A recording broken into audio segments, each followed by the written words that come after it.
Hello. You are watching an informative video to learn more about an English word. Perfect. Perfect. Perfect. Definitions of perfect.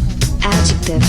Having all the required or desirable elements, qualities, or characteristics, as good as it is possible to be. Perfect. What's good, beautiful people? I am DW. My pronouns are they, them, theirs, and I'm joined by the awesome Liam. What's up, everybody? My name is Liam, and my pronouns are he, him, and his. And Liam and I have been kicking it since elementary school, and you are listening to What's Perfect Really podcast. On this podcast, we talk about moments in music and the impact those moments had on our lives, our friendship, and the world. And our mission is to bring light to the perfect moments in music we think deserve a little more appreciation. Today, on this podcast, we're going to talk about Frank Ocean and his song, Thinkin Bout You. I'm going to make a case why I think this is the perfect moment in music for me. Let's get into it. So, okay. Thinkin Bout You, Frank Ocean. What is it about? Well, I'm going to take us back to 2012 when the song was released. This is the year on the Mayan calendar that the whole world freaked out. There was a movie. Remember that? Yeah, I remember. Mm-hmm. That was the one with the ocean and stuff. Okay. Yeah. John Cusack is in it. Wait, hold on. Before you go there, what's the song about? Okay, the song is a love song, in its kind of like purest form. It's probably his biggest song, maybe just to me. I don't know. But it's definitely a song that came out and made some noise when it was released. It's really just a pure love song about a relationship that didn't necessarily pan out, reflecting back on that relationship. Ooh, yeah. It is very vague. Like it's funny, like the lyrics are very detail oriented, but there's a lot of things that you can speculate about the song. And that's some of what we'll talk about here. Yeah. Okay. Because of the context around our society, Frank Ocean in particular. And I don't think that stuff is an accident. I think he's a very smart guy. And I think he intentionally made this love song in this very specific way that one spoke to everybody and then spoke to also a very specific thing that was happening in our society. Word. No, but you know what? Before you get into that, you know what I want to know, Liam? I don't know if you know this, what I want to know, what was a perfect moment in your week since the last time we've been podcasting together? Oh, that's a good question. Well, I safely arrived home from a snowstorm. That was not a terrible New England snowstorm, but I literally that's why we're actually late to record this podcast right now. Was it a northeaster? Was it a northeaster? I don't know if it was a nor'easter or northeaster, or even if it was any of them, it's like 5 inches, 6 inches of snow, which is enough to mess up your morning, but not that bad overall. So the moment was being able to make it through that northeaster safely. And I come from like a long lineage of like hoopties my whole life. I had like an old like soccer mom Volvo with rear wheel drive, which is terrible in the snow. And I used to have to turn the heat on in the summer or the engine would overheat. It was a really awful vehicle. Man. Then I had like a Honda Civic, which is like a small car. And again, in the snow in the Northeast, that's terrible. I got stuck so many different times. And I now have an all-wheel drive vehicle. And it was actually my first time like really genuinely driving in the snow. And that is a fantastic moment if you've been through the other version of driving in the snow. So I highly recommend all-wheel drive if you live in a snow area. Yeah, I long for that all-wheel drive. Hopefully it will come soon. I'm going to speak that into existence. Perfect moment for me. Yeah. Let me think. This week, I think I'm going to, this rising, I didn't get any sleep last night. And I was sick. I had attitude. Anybody who encountered me got this attitude. And I feel bad. But, I feel bad now. But then I was like, But the perfect moment for me was I decided to turn on, I have this thing called Insight Timer. And you can do meditative practices. It's an app. Yeah. Okay. You can do meditative practices. And I clicked on this one practice and it was about being grateful. Mm-hmm. Yo, it just totally turned my day around. And so just my little segment in the morning completely turned around after doing that practice. So that was like the perfect moment for me that I needed. And so I'm much happier to be here right now. Good. I'm glad I got this version. not the other Yeah. version. Oh, you didn't want that version. Yeah, your oh, song's gosh. trash. Yeah. You have no good points. This is exactly what I would have burned the whole podcast down today. Frank Ocean's horrible. People would have not appreciated me. Yeah. All right. But thankful for Insight Timer and that practice this AM. So it is 2012. Yes. So we are Frank Ocean. Yep. Frank Ocean songs come out. This is Obama, second term. Hurricane Sandy destroys New York. There was the mass shooting at Sandy Hook in Connecticut. Oh, okay. The first Avengers movies came out. And this is also the time when America in particular is dealing with this hotly debated topic of gay marriage. And it was not really a thing yet, but there was this debate swirling around our country. What side are you on? And what's the answer to this quote unquote problem? How do we fix this? This is a juicy year, Liam. Picked a juicy year. Yeah. And 2012 is when, in particular, Obama describes that his stance on gay marriage evolves to the point where he then is in support of it. Up till then, he had kind of done this thing where he had straddled trying to, I think it was his own personal evolution, but it also kind of mimicked some of the country's thing where you kind of want to, well, how do you deal with a problem like this? Civil union, but then he finally said, you know what, I'm in support of gay marriage. Mm-hmm. Do you remember anything from 2012? Does any of this jog memories? Windows 8 came out. Windows 8. Yeah. I've always been a Mac user, so okay. I don't know. Excuse me. It's not because what you think it is. It's because I'm technology. We have a interesting entanglement. So, so Mac always seemed like a simpler technology for me to use and less viruses attached to it. So that was my first engagement. So I stayed with my first. Gotcha. But that way. Okay. As in general, are you a Frank Ocean fan? Are you like a peripheral observer? Not a fan? How do you feel? Okay, so Frank Ocean. I have always kind of been an observer. Mm-hmm. Whenever I hear Frank Ocean music, I'm like, I appreciate that. There's definitely some songs that drop and I am in deep appreciation of Frank. So I'll keep it there for now. Okay. All right.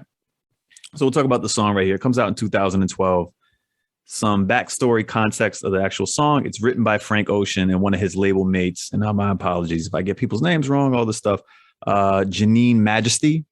And this song was actually commissioned. So Frank Ocean was asked to write a song for another artist named Bridget Kelly, who I don't know, but I know is like an artist on the label.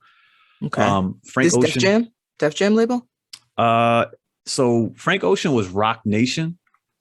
And I don't know if there was overlap with Def Jam at that time. Yes, there had to have been because I'm looking at the label and it says Def Jam for 2 of the releases. Yep. So I think there had to be some, I don't know if Rock Nation is under the umbrella of Def Jam or something like that. Yeah. But something is linked there. Yeah. So Frank Ocean at this point, I'm really unaware of him. This is I think I heard the song Novocaine from Frank Ocean first. Mm-hmm. I wasn't a huge fan of that song, but whatever it was on. But Frank Ocean, I think at this point is more regarded highly in the industry than he is this huge successful pop star. Yes.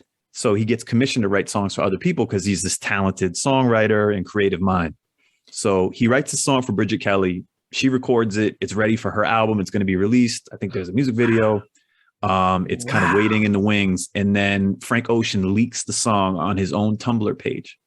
Asked about it. He didn't do it to undercut this other artist. He was just saying honestly, as I sat back and reflected, I'm paraphrasing. I'm trying to speak for Frank Ocean yet, but it was too personal of a song for him not to show his version and release that, which I think when you listen to the song, and if you can go listen to Bridget Kelly's version also, it's a perfectly fine song. But when you compare it to him singing it, it's not the same song.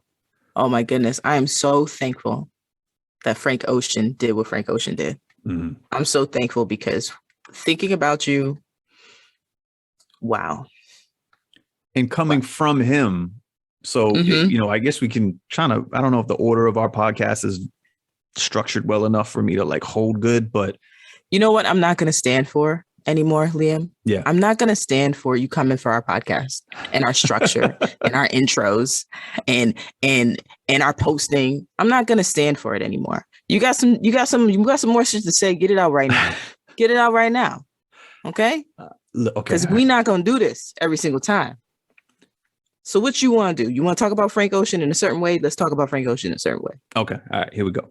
Frank Ocean, at the time the song comes out, much like the country, internally, he's struggling with his identity of being a bisexual person.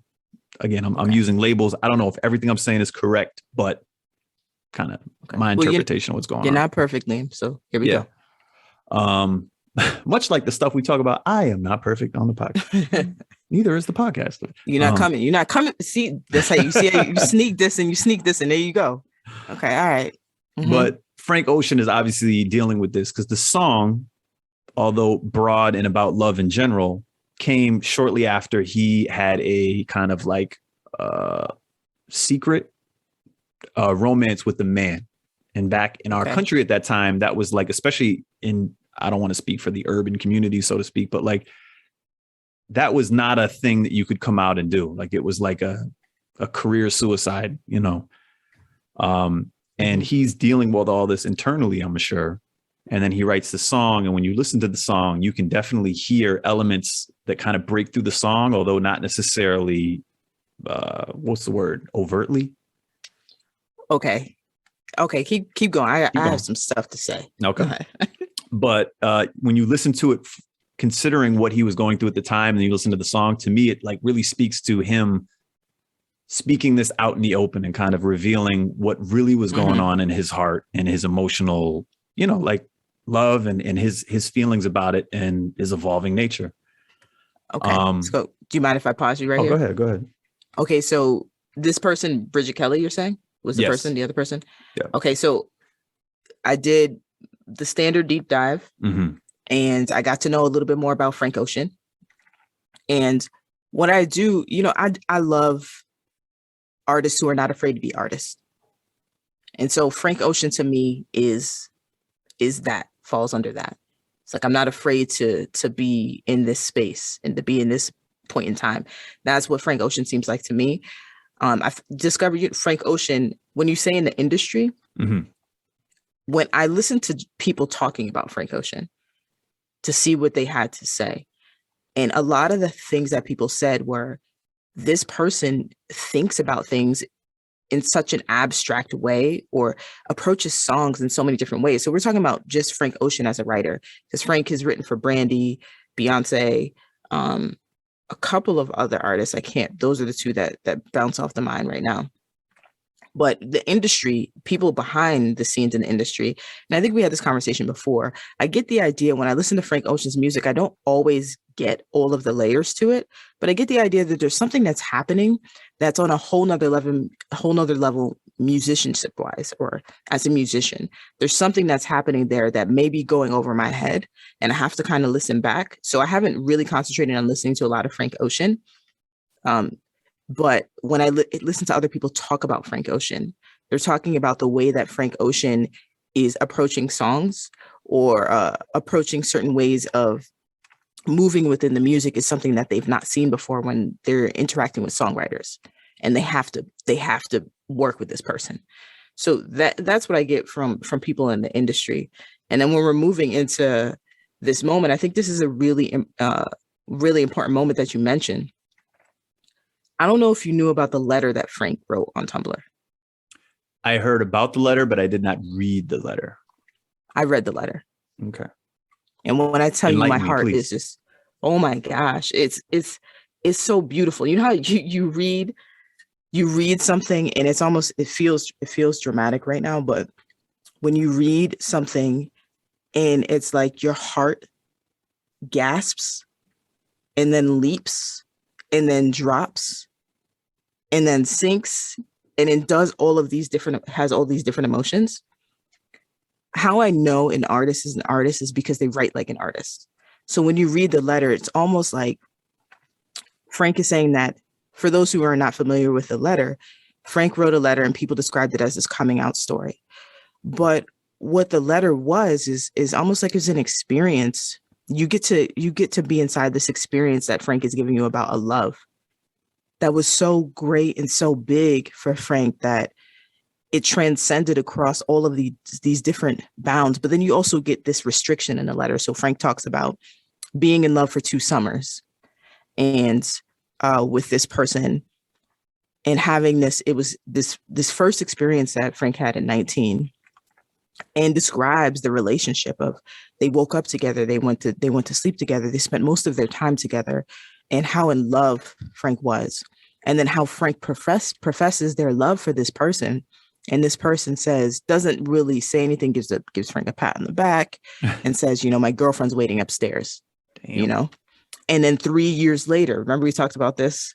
We talked about this in Big Sean, the later letters. Yeah. That guy's on the train. Later. Yeah. He's on the train past the stops. Like, nah, I'm good. That one looks cool, right. But I'm gonna keep going. Yeah. Exactly. But 3 years later, this person then professes their love, or at least admits to what the love was at that time. So Frank at that time is in this deep despair because it's like, I've had this experience with this person that I've never had in my life. And I feel like I can't really say anything about it. And I think this letter is phenomenal because it wasn't just on the head. I had this experience. I was in love, very straight on, but it was super, it seemed like it was from the mind and the heart of Frank, of just the thoughts of, we were in love on this day. We spent time on this day. And not saying that this person, Frank didn't just say this person didn't say that they didn't love me. This person patted me on the back and said, my girlfriend's waiting for me. Right. And I think those little pieces, those little nuances are these beautiful, it's a beautiful framing of the way that Frank Ocean approaches song, approaches music, approaches artistry, is that it almost even approaches life, is that life can be art. And in those moments, and in the letter too, what was so significant about it is that Frank is also saying that, at least, my interpretation, this was a beautiful moment for me and I'm never going to forget it. It's going to be with me forever. And I'm thankful to that person for being able to have that moment. And it's also really sad because they had this moment and they never crossed paths the way that they could have crossed paths because for whatever reason, they couldn't be in love. And whatever those reasons are, it could be Blackness, it could be queerness, it could be, homophobia in hip hop, in the music industry, but specifically in the hip hop, that R&B world, homophobia and Blackness, for all of those reasons, is a very scary line to walk. Especially, I think, for male identified folks as well. Mm. I think you hit on something that, to me, the more I think about art, I think the best art is like a snapshot of something. It isn't like a total capture of a feeling, a moment, or like someone's life. It's like, this is this exact moment at this exact time that I need to capture right now. Because if I try to reflect back on it, or, it's that snapshot element. And to that, I agree. Like, this song sounds like capturing the feeling that you have, reflecting back on this relationship and remembering it through that kind of like lens. Not trying to be everything to everybody, even though the song is somewhat vague, but you can listen to it without knowing the deeper story and just kind of hear a love song. Yeah. But thinking about it from his perspective is pretty amazing. And I think a recipe for really dynamic songs, or often great songs, things that get labeled great songs, are that it's relatable for everyone, right? So there was never, I don't think there's actual mention, and I could be wrong about this, but as I'm looking at the lyrics, I don't think there's an actual pronoun mention of he, she, any of that. So there's some debate on this because he does use the word boy a couple times, but he uses it in such a way, and this is where I think Frank Ocean is pretty brilliant. He uses it in a way where, like you can say like, boy, that was a crazy dunk, like just to emphasize what happened. Yeah. But at the same time, like, considering what's going on in his life, I don't think that's a coincidence. I think he used that phrase because you could think of what he actually meant in this specific relationship that he's singing about. But at the same time, if you're listening to it just kind of as a casual listener, yeah, you can hear it your own way too. Totally. And that when I look at these lyrics, I'm like, it's amazing. There's something spectacular about the way that these lyrics combine. And I guess you don't even have to make a case for me because, I'm queer and I'm Black, so I'm automatically liking Frank Ocean. No, that's not the case, but mostly the case, but not always the case, but mostly the case. Do you feel Frank Ocean was a bit of like a watershed moment for what do you mean watershed? queer Black entertainers? Kind of like, again, I would put like under the hip hop umbrella. I don't think Frank Ocean is like a hip hop rap. That's not what he is at all. But he still kind of falls under that umbrella. Like he's a Rock Nation artist, Def Jam. He moves in the circle and, speaks to a lot of listeners who consume this type of music. And it's was featured on with Kanye, Pablo. What was that? Yeah, I know the Pablo Life album. and Times of Pablo or something like that. That sounds pretty good. Yeah, close enough, right? Yeah, exactly. Was featured on there. Then also was featured on the Jay-Z Kanye.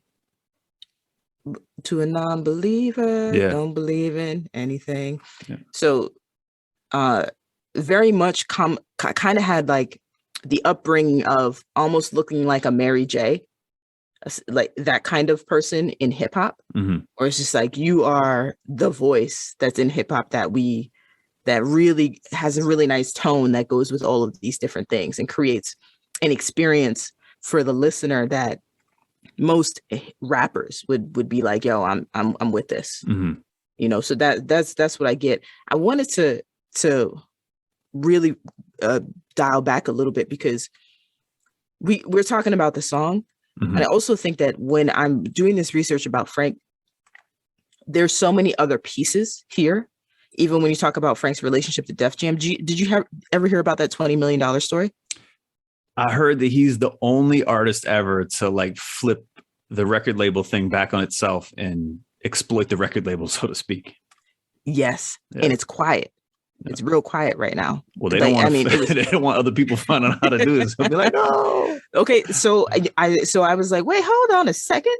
Let me get this story correct.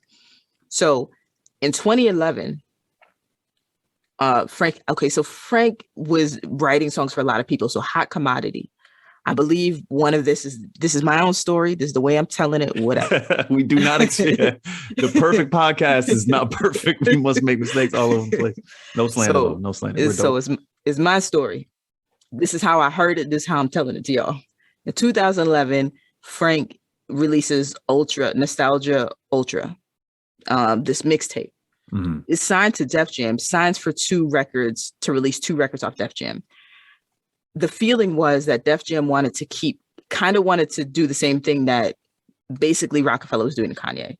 Keep you around because you're a producer, but we'll sign you because that's what you want, but we really want your production. We don't really believe in your rapping. In the case of Frank Ocean, we really believe in you as a writer. We don't believe in you as in your artistic career, but we're going to sign you because we want to keep you.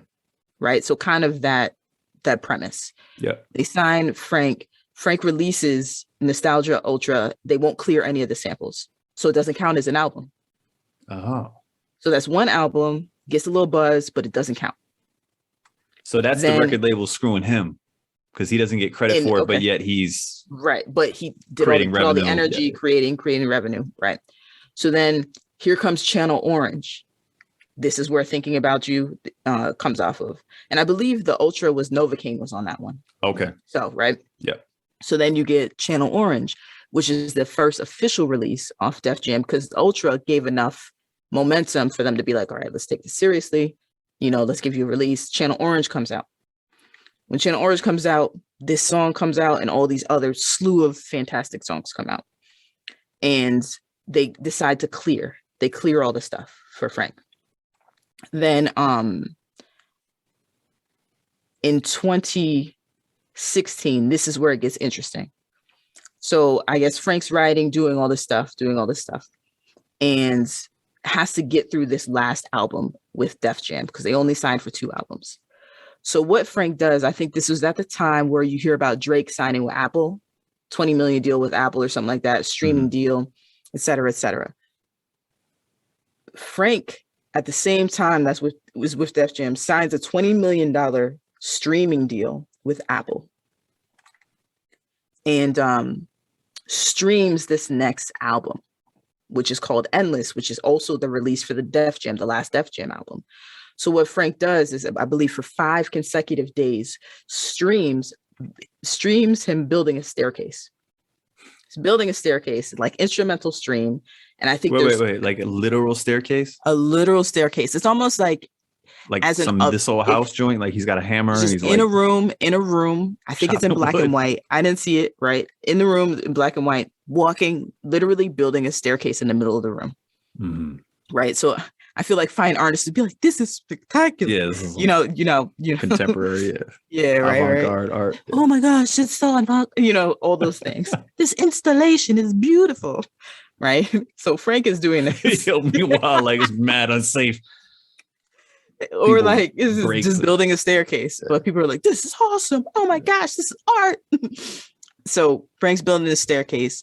I think on day 5, there's a 45-minute drop of like the album, right? So this is the whole Endless video version of the album.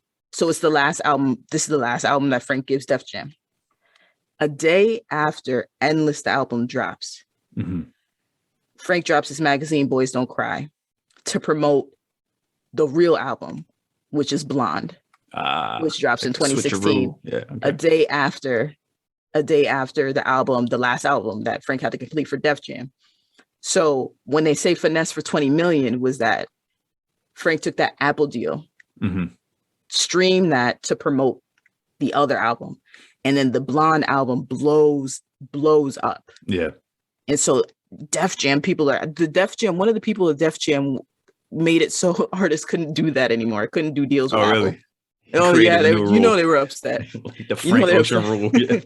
Right? Yeah, the Frank Ocean rule, kind of like how they try to make the rule for Homeboy's agent, LeBron James. Oh, Rich Paul. LeBron James' homie, Rich Paul. The Rich Paul rule. Yeah. Didn't they make a Rich Paul? Yeah, they made a Rich Paul rule because when you're exceptional at shit like that, you got to make rules so people can't get the money that they deserve, right? Yeah. So if Def Jam would have did whatever they wanted to do to Frank Ocean, it would have been cool. Yeah. But because Frank Ocean is like, nah, I'm gonna get this 20 mil and it's going to be the promotion for this release. Everybody's upset. Yeah. But this is something that's classic and people are talking about it. Like A$AP Rocky had mentioned it on the show. Like, why aren't people talking about this at all? Yeah. This is huge. So I just wanted to bring it back so people can paint this other picture because we can easily just get focused on the queerness, but this artist, this person is doing beautiful, beautiful, wonderful things in the industry in general. And so as an artist, I'm like totally, as a person who's an artist myself, and then looking at the artistry of Frank Ocean, I'm totally just in awe and in love with that. So now when we go back to the song, now I listen to the song with new ears. It's like, this motherfucker's dope. Watch him. Yes. Knowing that the industry got played, I have even more brand new ears. That's dope. I knew like some of the stories about it, but I didn't know the particulars. That's really dope. Tip my cap to Frank Ocean. So to circle back a little bit to what you said. So I don't think I phrased myself very well. What's interesting about love songs in general is some of the best love songs aren't the ones with the happy ending. Like, this one isn't like he got married to this guy and like they live in a ranch and like they raise a farm or whatever. It's a failed relationship, but it's one of the best love songs, in my opinion, in the recent time in our society. And it's not a happy one, but it's a really amazing love song. And I think that's the case with a lot of love songs, and I think that's what I meant when I said snapshot. In other words, like you can kind of talk about like love is this ultimate goal to get to this destination. And there's this whole big journey, but then there are moments along the journey. And that's what, to me, the song is. It's a reflection on a specific scenario that played out and what it means to him. And it just came out beautiful. Yeah, no, I agree. I'm curious because when you sent me the information, you said, okay, this is the Channel Orange version of it, but you also sent me the Saturday Night Live version. Yeah, he does a live performance. Yep. Was there a reason why you sent me the Saturday Night Live? Was there something about that? I liked it for a couple reasons. First of all, I love live music. Put me down for anything live music. I don't care if it's bluegrass, whatever it is. I want to be there. I really like live music, although this is through a computer, but still. Live show, Saturday Night Live. We'll include that in our show description, so anybody wants to see it. He's an interesting artist to me too, because he's more artist than he is technical singing talent. He can sing, he can do great, but and again, when you compare him versus Bridget Kelly, not to like down Bridget Kelly, she's a better technical singer than he is. But the song that he sings is just, you can't replicate it, you can't outdo it.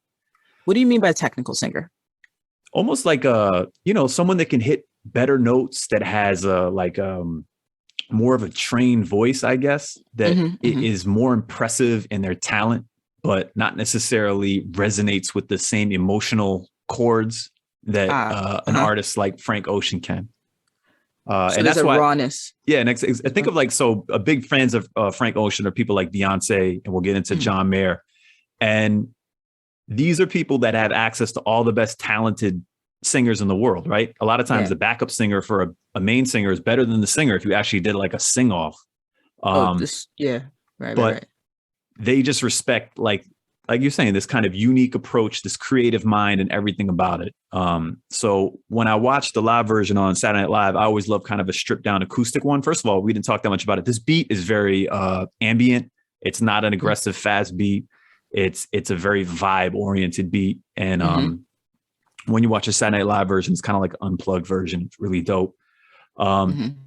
I recommend people watch it because he's just like sitting on a stool and there's like a spotlight on him. You see kind of the band back in the shadows and he's singing. He does this amazing job. Even on the falsettos, it's like, it gives you goosebumps when you hear him hit the falsettos. Another dope point about watching the SNL is if you look in the shadows, deep into the shadows, at the guitar player, the guitar player is John Mayer, just vibing in the background. And I've heard John Mayer talk about Frank Ocean. He's like, I just like the guy so much. Like, he was like, yo, sign me up, fucking do this. It wasn't about him. He was like, I respected the art that Frank Ocean was doing enough that I just wanted to be the guitar guy in the back. I think that was dope. So there's a lot of stuff in the SNL performance that I really like. Frank Ocean just kind of, you can see in his face how important it is. It's a very dope moment that gets captured. Yo, I really love how you said technically there's a technical element. People can fall in love with the technique. And I also think that is, a very white cultural practice of technique, right? And meaning like with white culture is a perfectionist type of has to be this way. It's like the English language, having to be technically correct. Or when I went to art school, it was like your writing isn't technically correct. I was like, but it is, because you don't understand the colloquialism that I'm using, right? You don't understand the references that I'm using and the framing, because it has to be so perfect to you that you're missing the perfection of it, right? When Frank Ocean reminds me of that rawness that you talk about, even when you talk the opening line, or a tornado flew around my room before you came. Excuse the mess it made. It usually doesn't rain. This right here, when I even interpret this and I say, a tornado flew around my room, a tornado of emotion flew around my room. Excuse the mess it made. It usually doesn't rain. In Southern California, much like Arizona, my eyes don't shed tears, but boy, they pour when I'm thinking about you.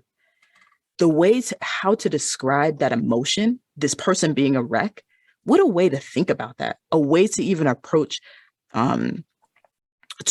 it lyrically. It's not very specific, but it's very, very specific. Yeah. You know what I mean? It's so specific that you can't tie it to like your own experience necessarily as a detail, but like as a I've been a mess too. Yeah. It's like, it's almost like when someone says a story, they're telling a story and you're like, okay, what's the point? What's the point? What's the point? And they finally make it there, but you never saw that they were coming, but they were always right. They were always right there. That's what Frank's writing is like for me. It's the experience of, I'm always right in the pocket of this story, but I'm also all around, I'm in the eye of the storm, but I'm around the tornado, and there's furniture flying over here and things flying over here. But in the eye, I can see it very clearly. But someone who's on the outside of the storm is running for their life. But right in the middle of the storm, I can see all the chaos and I can make sense of it. And that's literally when I think of Frank's writing and I think of this song in general. I think about Frank being in the eye of the storm and being able to immaculately paint the picture of all the chaos while having control, and then bringing that to people and being like, look, here's this controlled chaos if you must. Mm-hmm. So just the imagery that comes from there is just like, if I didn't hear the rest of the song in that moment, within those bars, I already get it. I get all of it.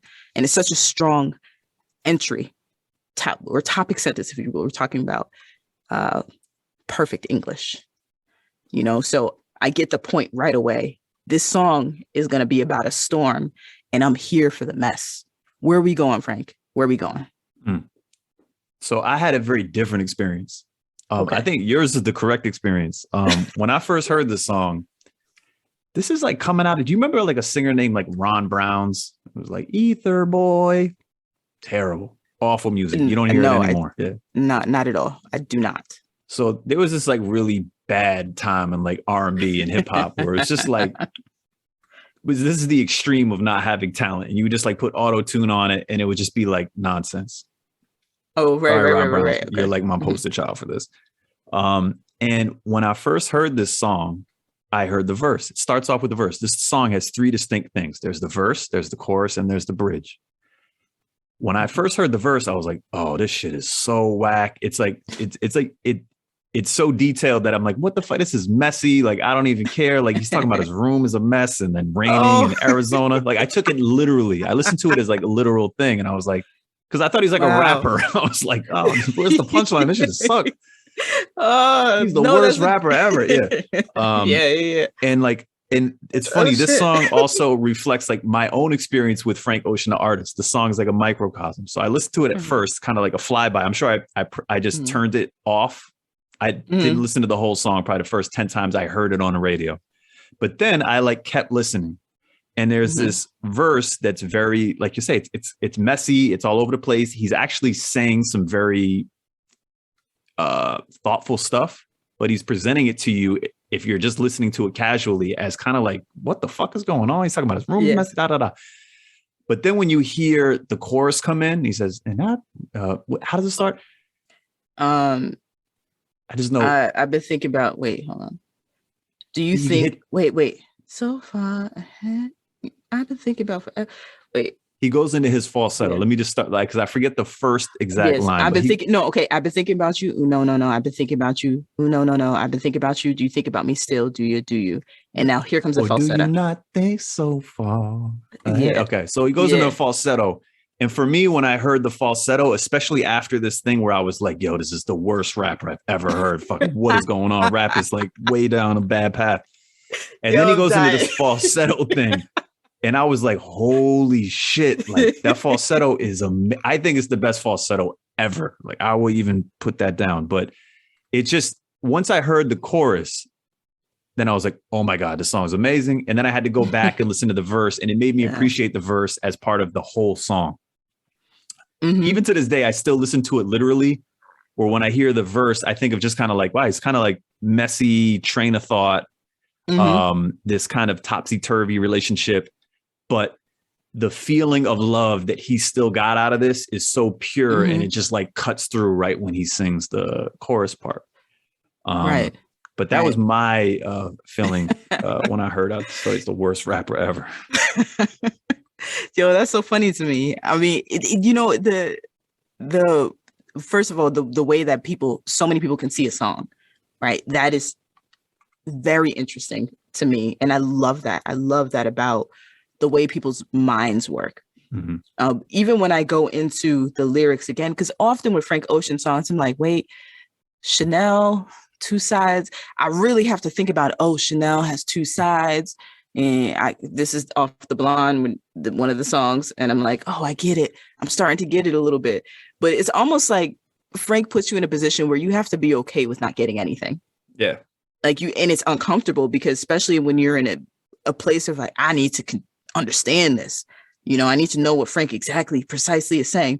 I love that as an artist, leaves you in the dust in certain ways. But I'm sure the people in the room, when they're writing, they understand it because they have to sing it, or Frank understands it because they're writing it. So another example of this, and I think that the confusion as well is a great way to really fuck people up. It's kind of like Gemini-esque type behavior. Damn, where it's I'm offended.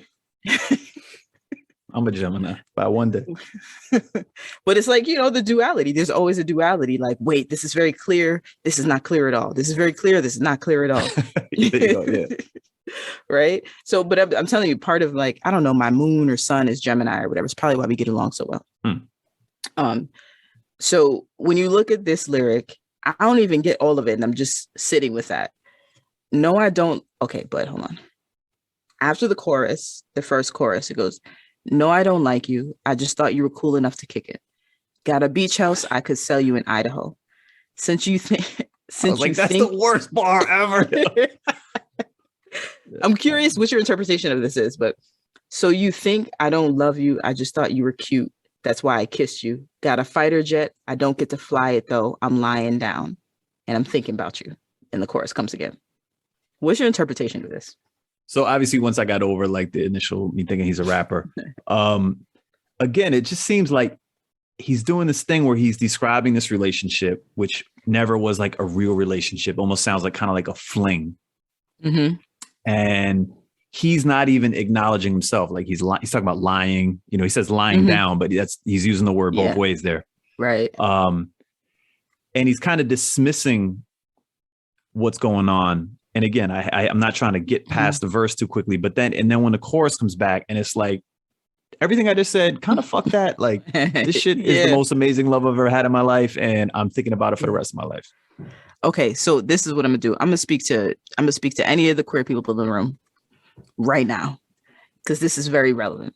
When I look at this moment right here, it's like, no, I don't like you. I just thought you were cool. Like, I don't like you like that, but I thought you were cool. So we could kick it. I got a beach house I can sell you. So when I'm thinking I can sell you, I got a beach house I can sell you. I don't hold up. Like, we're cool. Like I can sell you this house because we're cool. We kick it. Like there's nothing there. Mm-hmm. Since you think I don't love you, I just thought you were cute. Like, there's this back and forth. Yeah. And I don't really get the fighter jet yet. I gotta sit down with it. But so I don't love you. I just thought you were cute. That's why I kissed you. Okay.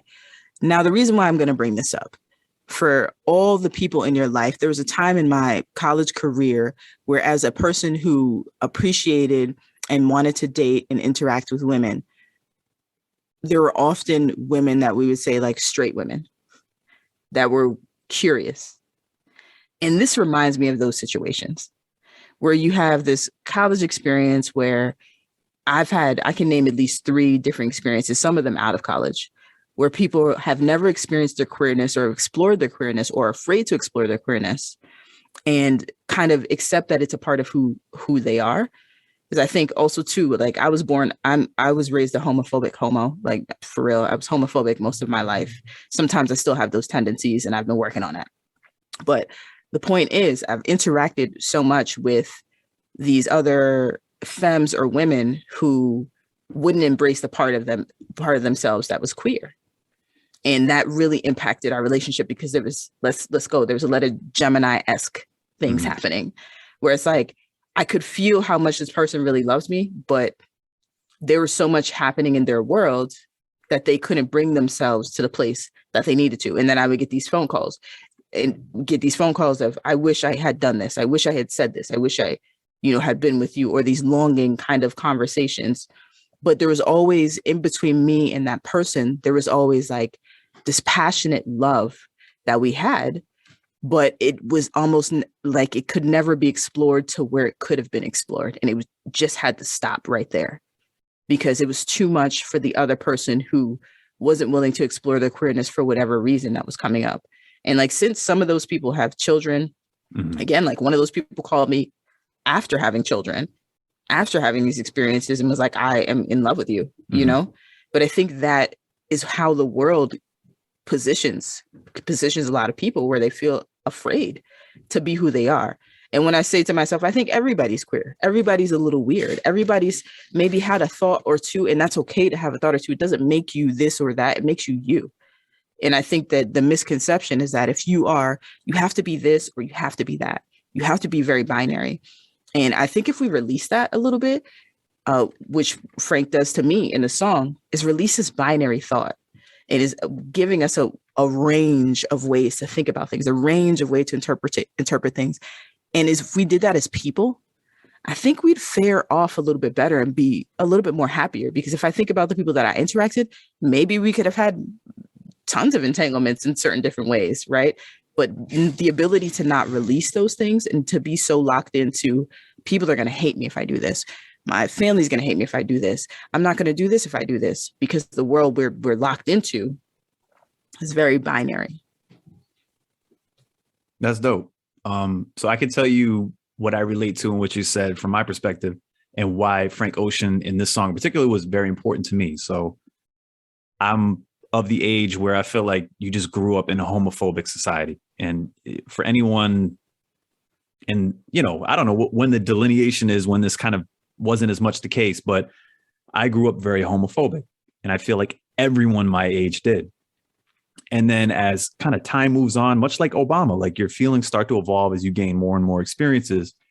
And I remember up to like this 2012 point, I obviously have a lot of gay friends in my life, and like my feelings on like my friendships with gay people totally evolved. I felt like I could totally be friends with gay people, but I felt like I needed to be conscientious of people in my life who were still very homophobic, and how I would potentially bring a conversation about a gay friend I had to them, or how those two worlds overlap, like the Venn diagram. I had to be very thoughtful and careful about that. And to me, that's what Frank Ocean symbolized a little bit. He kind of is in this like hip hop world. And there's, at this point in time, you can be gay, but you have to be like over there, from my perspective. And then Frank Ocean comes out as gay. And I remember when that happened, I was like, oh shit, like he's like, now he has to be over there. Like he can't still be over here. And Frank Ocean was like, I really felt like one of the first people I saw where it was like, hey, I'm gay. And guess what? I'm going to like stay here, and all these people are still going to fuck with me. And, you know, it's going to shake a lot of head. Like, you know, things are going to get shooken up, but it's okay for both these things to be happening at the same time. You don't have to like pick. Yeah. And I felt that seeing him do that, hearing this song, I remember when I first heard him come out as gay, and then I was like, oh damn, I really like that song. Like, damn, can I listen to it the same way now? Like now he's talking about a dude, blah, blah, blah, blah. And then it was like this moment where I was like, you know what, fuck it. Like, I'm just going to fuck with the song because I like the song. And I have this friend over here that's like this, and I have another friend that's potentially homophobic, or I don't even know where they are. But you know what? Like, they're just going to exist both in the same friendship space in my life, and it is what it is, and I don't care. Now, that's easy for me to say because I don't deal with the consequences of all this stuff. But even though it was still a watershed moment for me to not have to feel like I had to separate these things, you know, or tiptoe around how things interacted. So, yeah, no, I mean, there's so much in a song. And I think the complexity behind this song is not surprising, but it's very gratifying. I get this satisfying experience when I listen to it, even though it's unsettling in the way that there's a lot of room for interpretation, you know, and it's not directly just telling me, think this is the feeling you should have, or this is what I mean by this lyric, or this is what I mean by that lyric. And that for me, it makes it just, I agree with you that it's a sense of perfection that comes with it. Yeah. So another point of perfection for me in this song, again, like I think the chorus is like all time. Like the falsetto he does is fucking like, oh my God. Really? Like I can't even begin to tell you. I can just loop the chorus, the falsetto, like way to go, Frank Ocean. You nailed it. And then there's the bridge. And like I have a confession to make. I usually hate bridges in songs. I just think they're like this contrived, like force, like we're gonna change it up. And like, you know, it's like this beautiful song. And also it's like, beep, boom, boom, boom. It's like, oh God, can we just fucking cut the bridge out? So I'm not a fan of bridges. However, I think this is a perfect bridge in the song. The bridge in this song adds to it. It kind of, it emphasizes some subtleties that he kind of had been tiptoeing around. And if you're going to kind of consume this song as somebody who's thinking about him and his sexuality, to me, the bridge part speaks to it the most directly, even though you can still listen to it however you want to listen to it. Okay, let me pause you. Do you mean like the bridge part where it said, yes, of course, I remember, how could I forget how you feel? Yeah. Okay. A new feel. Yeah. You were my first time. A new feel. Like, so when you listen to it from that perspective, you can hear it potentially. Out here singing, boy. Yeah. Woo. Okay. But it's just like the notes, the musicness of it. A lot of times I don't like bridges because they change the melody a little bit. And in my opinion, they just come with a lesser melody that takes away from whatever I like about the song. But this one it just adds to it. It's so dope. And it's really like, to me, right up there with the chorus as far as the emotion that you feel when you listen to it. So yeah. Do you feel like when you listen to when I listen to the bridge, that's the one that makes me feel the most sure that he's singing about this first experience, discovering, like you're talking about the curiosity. Like, so for me, when I hear Frank Ocean sing the bridge, to me, he had this curiosity and he accepted it. He didn't keep it at arm's length. He was like, you know what, fuck it. I'm all in. And I recognize how this actually makes me feel. Yeah, no. And I think that area right there, where it's the first time and you feel, is at the confirmation. It's almost like the confirmation that everyone is listening needs, and Frank gives it to you. Mm-hmm.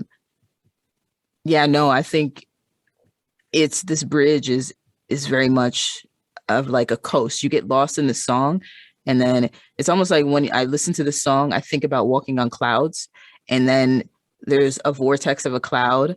It's like I dive into this vortex of cloud and all this mist comes on my face. That's what the bridge feels like to me. Yeah. That's a dope way to describe it. All right, good. You gotta watch Avatar, the Last Airbender. So I'm gonna ask you the most fantastical moment. Yeah. So usually I like to like go to something very specific, like, oh, the way the guy said the word but this one, to me, it's the whole chorus, the whole bridge. Like, it's so dope. And that's not to take away from the verses, because I think the way the verses are add to how dope it is when the chorus comes in the bridge. But let me say this, the falsetto he hits, to me, is the most fantastical moment. Oh yes. I can agree with you, because I was gonna say, do you not think so far ahead? My actual fantastical moment was, do you not think so far ahead, because I've been thinking about forever. Yeah, that was actually my most fantastical moment, but it comes in right when the falsetto comes in. It's the same lyric right there, and it just takes you. Absolutely, I agree 100%. I'm there. Okay. Where can people find this song? Spotify, YouTube. We'll include a bunch of YouTube links. What I will, I'll do the actual song, the SNL Performance. I'll do the demo version he does. We'll do the song that he technically wrote for the other person, so Bridget Kelly's version. And when you're in the YouTube rabbit hole of the song, there's a couple cover versions that are so bad. They are hilarious. If I can, I'll include one of them. I don't know if it's a joke or real, but gosh. But yeah, any streaming service, you'll be able to find this. That's what you were going to say. They're so great. They're so great. They're amazing. I'm sure there's some good ones too, but it's so bad. It's crazy. Right. Okay. We're going to hear from your dad. Speaking about YouTube, we'll go to my dad next. But speaking of YouTube, the best YouTube comment I read while going through this is the one on the SNL Performance. And someone just says, only Frank Ocean can sing in an arcade and it still feels like heaven. And like, I think that's that's how I felt when I watched it also. Yeah, no. Yeah. Okay, so does my dad know who Frank Ocean is? What do you think? I'm gonna go with yes. I think your dad, and if your dad doesn't know, Dad, listen to this episode and go do your due diligence, because you should know. You should know. I happen to call my dad and I have confirmed what you. Hold on, we'll play the audio. Do you know an artist by the name of Frank Ocean? Come on, Dad. Frank Ocean? I don't think so. I know a guy named Billy Ocean who's a singer. You were too, I think you were doing really good. Yeah, I missed one. I was 2 for 2 until then. Now I'm 2 for 3. That's okay. Your dad deserves to know who Frank Ocean is. Maybe my zest for Frank Ocean took over. Yeah, I think that's okay.